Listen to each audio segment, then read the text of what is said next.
America स्थित short seller Hindenburg research, जिसने भारतीय समूह अडानी ग्रुप को निशाना बनाकर रिपोर्टें प्रकाशित की थीं, जिससे समूह की कंपनियों के शेयरों में भारी गिरावट आई थी, आधिकारिक तौर पर अपना कारोबार बंद कर रही है।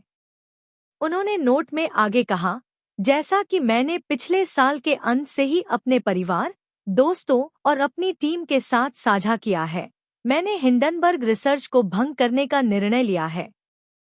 योजना यह थी कि हम जिन विचारों पर काम कर रहे थे, उनकी पाइपलाइन पूरी होने के बाद इसे बंद कर देंगे। और पिछले पूंजी मामलों के अनुसार, जिन्हें हमने अभी पूरा किया है और नियामकों के साथ साझा कर रहे हैं, वह दिन आज है। हिंडनबर्ग के संस्थापक नाथन एंडरसन ने रिसर्च फर्म की आधिकारिक वेबसाइट पर एक निजी नोट में लिखा। उन्होंने नोट में आगे कहा, तो अब क्यों भंग किया जा रहा है?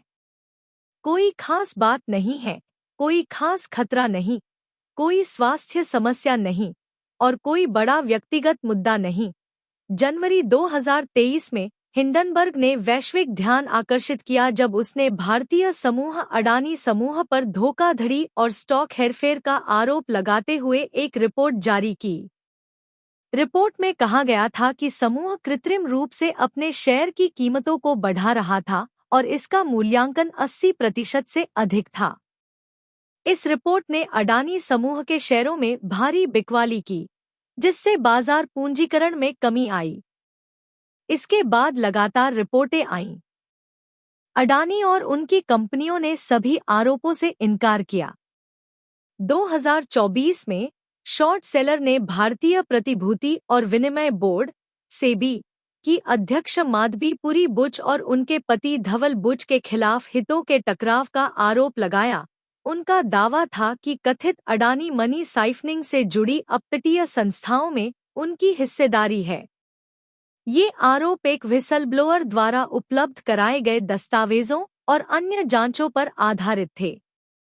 हिंडनबर्ग के आरोपों ने बाजार नियामक के लिए एक राजनीतिक तूफान खड़ा कर दिया, जिसके बाद सेबी अध्यक्ष के खिलाफ कई आरोप लगाए गए, जिसमें जांच में निष्पक्षता और हितों के टकराव पर सवाल उठाए गए। अमेरिका स्थित यह फर्म शॉर्ट सेलिंग के लिए जानी जाती थी।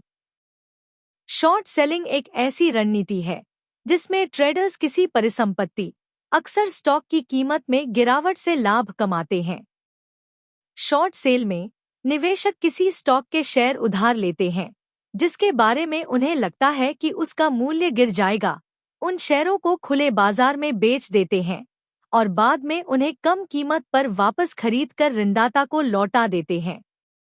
अपने व्यक्तिगत नोट में एंडरसन ने लिखा कि लगभग 100 व्यक्तियों पर नियामकों द्वारा दीवानी या आपराधिक आरोप लगाए गए थे। कांग्रेस नेता जयराम रमेश ने एक बड़ा लेटर भी सोशल मीडिया एक्स पर 2023 में आई। हिंडनबर्ग रिपोर्ट इतनी गंभीर साबित हुई थी कि भारत के सुप्रीम कोर्ट को उसमें अडानी ग्रुप, जिसे किसी और का नहीं, खुद प्रधानमंत्री का संरक्षण प्राप्त है, उसके खिलाफ सामने आए आरोपों की जांच के लिए एक विशेषज्ञ समिति का गठन करने के लिए मजबूर होना पड़ा। लेकिन हिंडनबर्ग रिपोर्ट में मोदानी महाघोटाले के केवल एक हिस्से प्रतिभूति कानूनों के उल्लंघन को ही कवर किया गया था। जनवरी से मार्च 2023 के दौरान अडानी महाघोटाले को लेकर कांग्रेस पार्टी ने हम अडानी के हैं कौन हक सीरीज के तहत प्रधानमंत्री से 100 सवाल पूछे थे। इनमें से केवल 21 सवाल ही हिंडनबर्ग रिपोर्ट में किए गए खुलासों से संबंधित थे।